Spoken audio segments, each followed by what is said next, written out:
उत्तर प्रदेश में गोरखपुर के जावुआ नाम का एक छोटा सा गांव है। यहाँ बहुत कम लोग रहते हैं। लोग मिलजुल कर रहते हैं।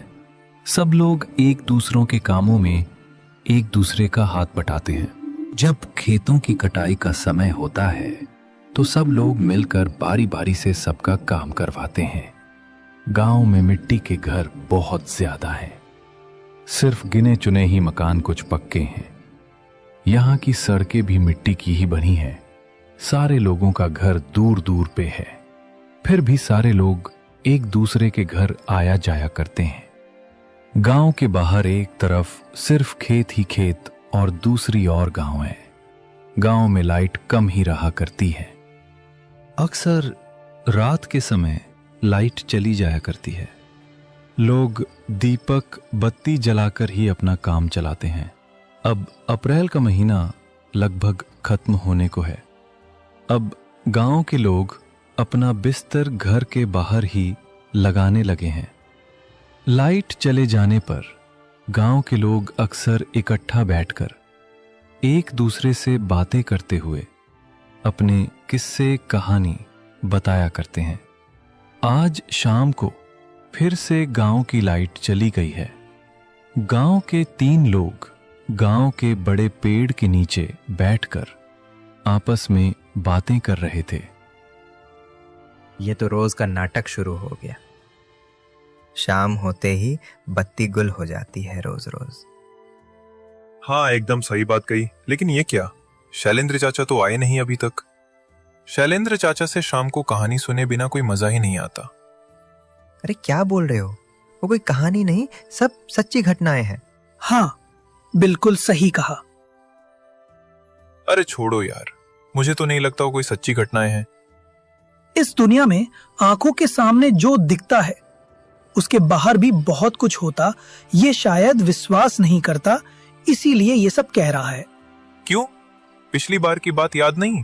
वो जो शैलेंद्र चाचा बता रहे थे, किसी डूंकर नाम की जगह पर एक कुएं में एक पिशाच रहता था। तीनों ऐसे बातें कर रहे थे तब एक बुजुर्ग आदमी वहां आ पहुंचता है। अरे वो देखो, शैलेंद्र चाचा आ गए।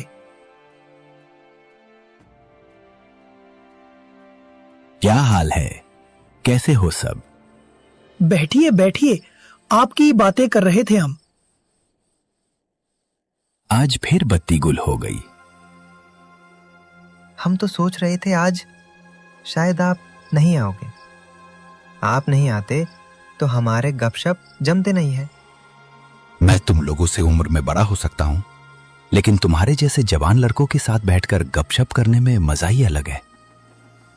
उन बूढ़ों के साथ बैठकर दूसरों की बुराई करना मुझे बिल्कुल नहीं भाता। तो शैलेंद्र चाचा, आज आपके जीवन की कौन सी घटना सुनाओगे? सच में चाचा, आप जो घटनाएं सुनाते हो वो सुनकर तो किसी को भी डर लग जाएगा।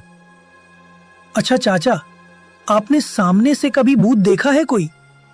तुम लोग शायद सोचते होंगे कि मैं तुम्हें जो घटनाएं सुनाता हूं वो सब मनगढ़ंत है, पर ऐसा बिल्कुल नहीं है।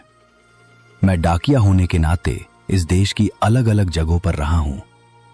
वहां से कितनी तरह के अनुभव हुए हैं मुझे, और वही तुम लोगों को सुनाता हूं। शैलेंद्र चाचा, आज ना अपनी आंखों से देखा कोई भूत का किस्सा सुन। चलो आज मैं तुम्हें अपने जीवन में हुई एक घटना के बारे में बताता हूं। ये उन समय की बात है जब मैं जवान हुआ करता था। घनघोर बारिश का समय था।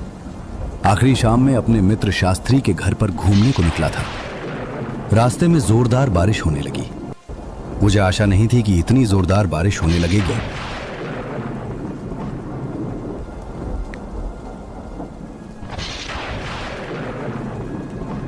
बारिश बहुत तेज थी। मेरे पैरों के नीचे की मिट्टी बहुत गीली हो चुकी थी। पैर आगे ही नहीं बढ़ पा रहे थे, मिट्टी में धंसे जा रहे थे। मैंने एक दूसरे पत्थर वाले रास्ते से आगे बढ़ने का सोचा, लेकिन वो वाला रास्ता थोड़ा जंगल से होकर गुजरता था और इस गीली मिट्टी वाले रास्ते से शास्त्री के घर तक नहीं पहुंचा जा सकता था। तो मैंने पत्थर वाले रास्ते से ही चलना उचित समझा। मैंने आगे बढ़ना शुरू किया। बारिश लगने की वजह से अंधेरा छा गया था। रास्ते पर केवल बारिश की आवाज और चारों तरफ खामोशी छाई हुई थी। रास्ता बिल्कुल सुनसान हो गया था। कुछ कीटों की किटकिट की आवाजें आ रही थीं। वो रास्ते को और भयानक बना रही थी।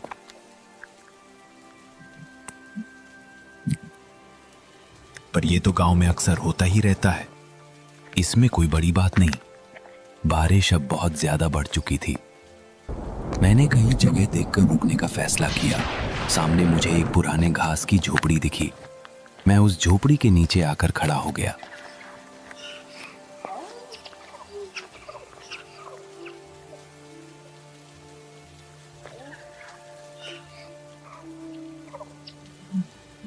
बारिश बहुत तेज हो चुकी थी।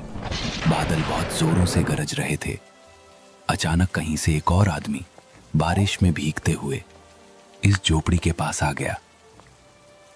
अंधेरे में उसे ठीक से देख नहीं पाया। भाई साहब, आप तो पूरी तरह भीग गए हैं। अरे बोलिए मत, इस बारिश में तो निकलना ही ठीक नहीं रहा।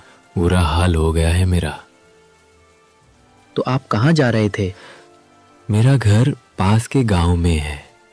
शहर गया था कुछ काम से, वहीं से लौट रहा हूँ। ओ अच्छा, मैं सोच रहा था यहाँ घनघोर बारिश में अकेले इस टूटी झोपड़ी में खड़ा रहना पड़ेगा। अंधेरे में खड़े होकर हम दोनों तरह तरह की बातें कर रहे थे। तभी आसमान में एक बिजली गड़गड़ाहट के साथ एक अजीब सी आवाज सुनाई दी, जैसे किसी लड़की की आवाज।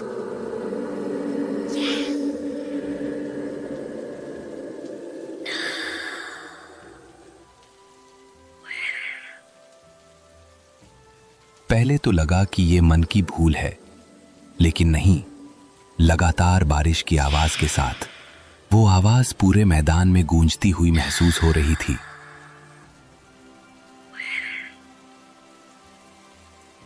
कोई आवाज सुनी आपने? क्या आपने भी सुना? मुझे लगा कि ये मेरे मन का वहम है। नहीं, ये वहम नहीं है। अच्छे से सुनिए। जैसे कोई लड़की हो। कोई लड़की शायद खेलते हुए इधर आ गई होगी। बारिश के कारण लौट नहीं पा रही है। हाँ बिल्कुल, जैसे कुछ कह रही है। क्या कह रही है बताइए? हम दोनों ने कुछ समय तक हवा में कान लगाकर सुना। इस दौरान लड़की की आवाज काफी स्पष्ट हो गई थी। बारिश की बूंद की आवाज को पार करते हुए अब मैं भी साफ साफ सुन पा रहा था।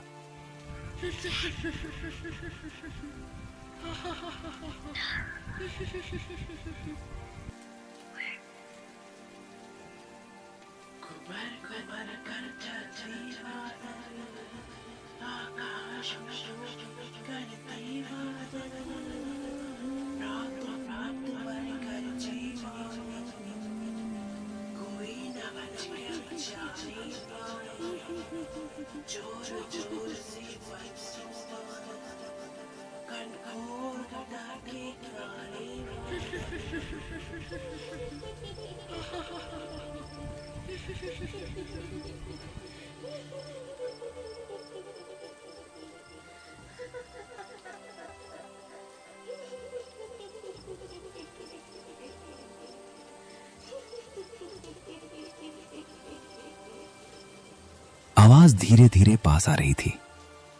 वो आदमी थोड़ा बेचैन हो गया। एक बार जाके देखते हैं, शायद खतरे में है।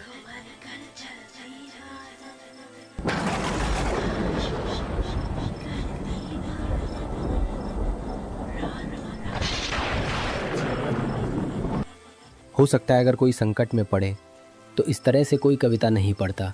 तो ये मामला ठीक नहीं लग रहा। ऐसे सिहर पैदा करने वाली आवाज में कोई कविता नहीं पढ़ता। अरे चलिए ना, चल के देखते हैं। लड़की शायद बांस के झाड़ में अटक गई है। बारिश भी तो कम हो चुकी है। मगर इस अंधेरे में कोई खतरा हो गया तो? अरे क्या होगा, जाकर ही देखते हैं ना।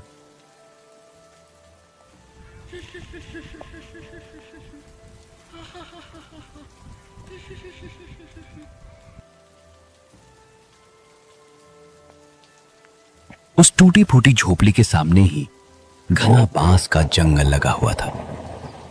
पास के जंगल के भीतर अंधकार एक तरह से दबा हुआ था। मुझे कहना नहीं चाहिए, मुझे बिल्कुल भी सिरहन महसूस नहीं हुई।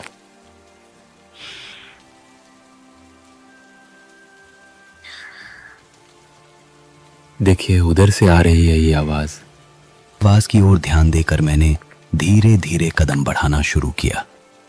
बारिश की बूंदें तेज धार वाले चाकू की तरह लग रही थीं।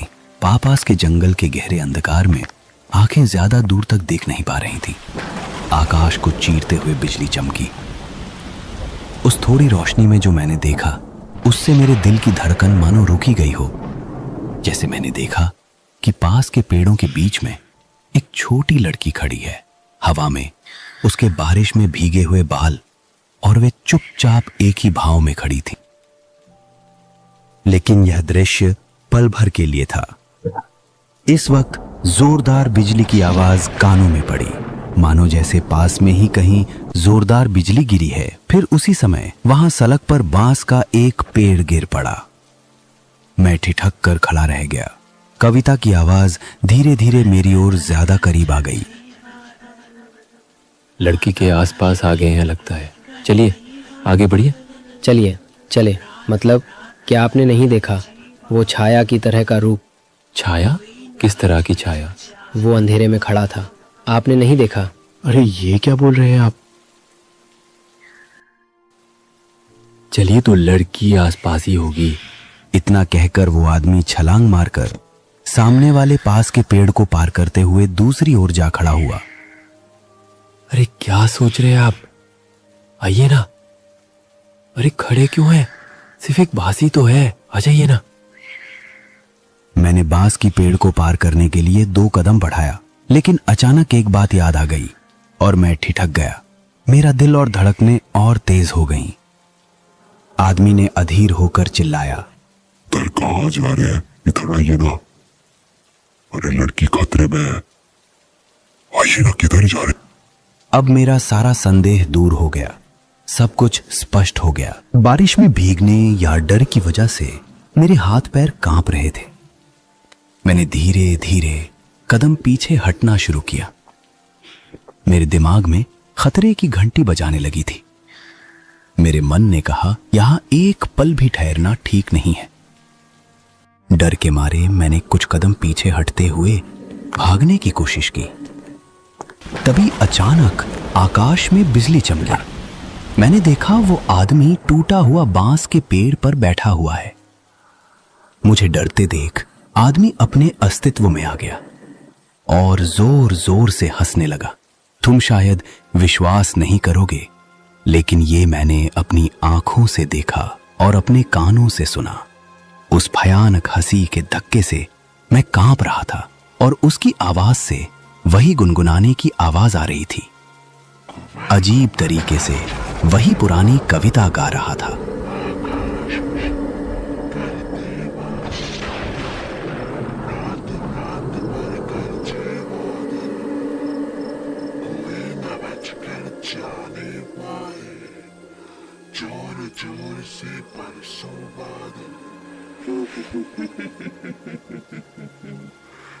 उसके बाद मैं वहां खड़े रहने का साहस नहीं कर पाया। बारिश में भीगते हुए मैं वहां से भाग गया।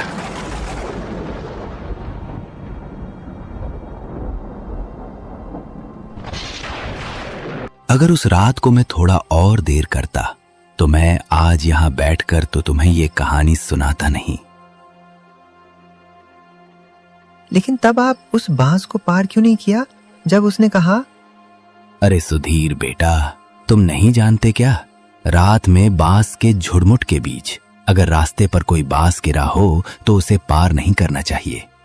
रात के समय बांस के झुरमुट में रहना बिल्कुल भी अच्छा नहीं होता। बांस के जंगलों में रात के समय क्या होता है जानते हो? बांस के पेड़ का भूत रास्ते में बांस को फेंक कर यात्री को संकेत देते हैं। अगर कोई गलती से उस बांस को कोई पार कर ले तो बस फिर सब खत्म। पूरी रात बांस के जंगल में घूमते हुए मर जाएगा, लेकिन लौट नहीं सकेगा। बांस के पेड़ का भूत उसे हमेशा के लिए इस बांस के जंगल में बांध लेगा।